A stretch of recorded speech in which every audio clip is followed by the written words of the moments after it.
Well, everybody, here we are at the Wilbur's Chocolate Factory. And today we're going to go in and see Andy Wilbur. And he's going to show us how you make fudge. And I'm going to pick up some fudge. So, why don't you say we go on in and meet him?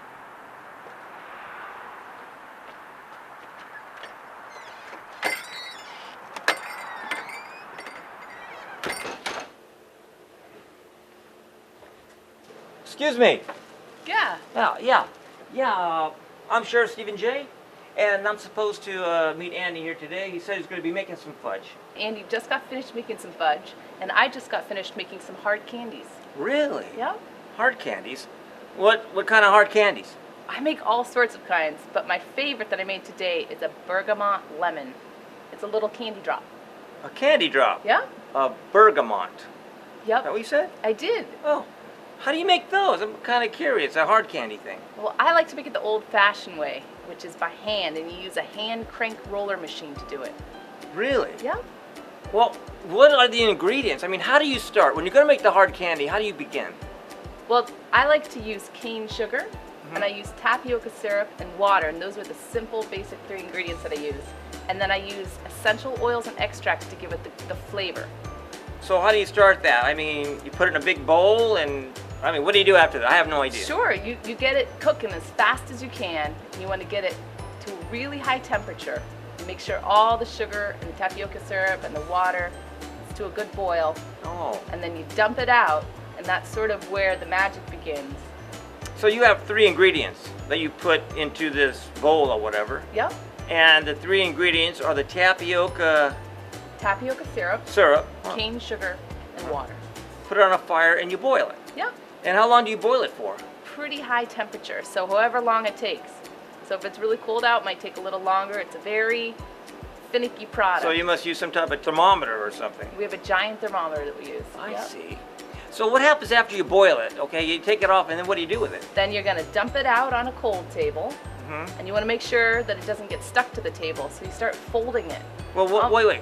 You take it out. Isn't it going to drip off the table to the floor? Well, you can put some bars on, but you keep scooping it up away from the edges so it doesn't drip. Sounds like it's pretty thick. It can be. It's almost like making bread. You're kind of kneading it. So you knead it, and then what do you do after you knead it? After it's kneaded, then you form it into almost a thick rope shape, and that's where you bring it through the crank roller. So you sort of got strips of these drops, of these hard candy drops. I see. Cut it into strips on the cooling pans. Gotcha. You set it to cool. After it's cooled for a while, I like to shake it with some powdered sugar to really get it set. Well, how do you get the drops, the little drops, if they come out in these? Sure, they're in the strips, but after it's cooled, you can kind of break them up with your hands. I see. So that's pretty cool. So you break them up, and you have the little candy things, and then you put this powdered sugar on it. Yep. Wow, I didn't know that. Well, that's how they used to do it. Hey, that's pretty good. Well, I'll have to try that. I hope you do. Well, thank you. Now, meanwhile, I'm still looking for Andy. Have you seen him around? I have. Andy's just through here. Oh, thank you very much. You're welcome. It's a pleasure to meet you. I'm Chef Steve J. And you are? Ann of Baxter's Fine Candies. Ann of Baxter's Fine Candies. Yes. That sounds fine. It is. All right. Mighty fine. I'll find Andy. He's this way? He is. Just through here. Thanks a lot, Ann. You're welcome. Take care now. Bye. Andy? Andy? Over here, Sheriff Stephen J. Hey, there you are, buddy. Hey, how you doing? Good, how are you? Pretty good, thank you. It's good to see you again. Good to see you. Well, it's that time of year again in the world of the magical couch. It's Love's Day. And so I thought I'd come up and get some of that great peanut butter fudge that you guys make. Now, you don't happen to have any available now, do you? You're in luck. We actually made some this morning. How exactly do you make that? I mean, from beginning to end. We start with our copper kettle, and we fill that with sugar and corn syrup, butter, a little bit of cream, and then we put it onto our stove in order to cook it. We bring that up to temperature, we stir it, we wash down the sides as we're cooking it to make sure that it doesn't grain. You don't get crystals of sugar on the sides of the kettle. So if you don't do that, then your fudge can be grainy when you eat it. Yeah, and you'll actually get crystallized sugar on the edges of the fudge. Okay. And then we take it off the stove and we put it on a kettle stand in order to cool. And we cool that for a period of time. Then we add fudge fondant at the end. Fudge fondant? What exactly is fudge fondant? Fudge fondant is semi-solid, but it's kind of a liquid sugar, and when you add it, it stiffens up the fudge. in order to make it stand up when you put it into its trays. Well, how do you make that fondant? There's a couple different ways that you can make it, but we make it by taking a fondant sugar, a dry fondant sugar, and adding water, mixing it until it's stiff and the right consistency, and then we take that out and we have it ready to make our fudge.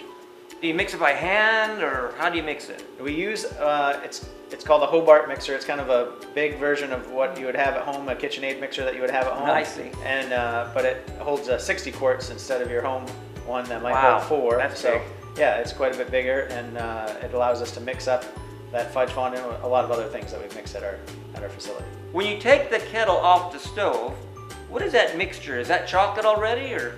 We consider it a fudge base. So it's a chocolate or a peanut butter. All of them will start with that same fudge base, and then later on you'll add your chocolate, or in this case your peanut butter and your butter, and then later on all of them you'll add your fondant at the end.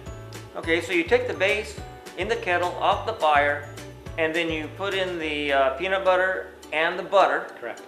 and it just sits there then. Yes. You let it melt on its own. Yes. So do you ever mix it? No, you don't want to mix it at that point, because again, like with the crystallization we talked about earlier, if you start mixing, you'll create graining in your fudge, and it makes it so it's sugary and not as creamy, so the texture is not right. And then when you pour it off, it will break up into pieces instead of staying firm. So then after a while, you wait a while so you do not have the graininess, but you eventually do have to stir it. Yeah, when you add the fondant, then you let it set for a little bit so the fondant cools off the mixture and also warms up the fondant. And then after that, you stir it, and then it's ready to go. So the peanut butter goes in first, you wait a while, you put it in the fondant, wait a while, and then you mix it all up. Yes. And then after you mix it all up in the kettle, what do you do with it? You scoop it out into trays, and those trays, we weigh those trays, 5 pounds in each tray, and then they cool overnight, and then they go out to our stores, they get cut up into pieces and sold to our customers. Well, that's pretty neat. Well, where's this fudge anyway? Now that I'm really hungry for it, where would it be? It's in the other room. Well, can we go get some? Sure. Yeah, absolutely. let's go get some. All right. After you. All right. All right, so here's the peanut butter fudge that we made earlier. Looks great. Yeah, and that's cooling, but I've got another piece here that is ready to go for you. So I'm going to cut you off a piece of that. See some hard candy here. Must be from Ann. Yeah, Ann left that for you. I like it. Here's a slice of fudge. Thank you. You're welcome. That's great. Great peanut butter fudge. You should try this. Oh, thanks. There you go.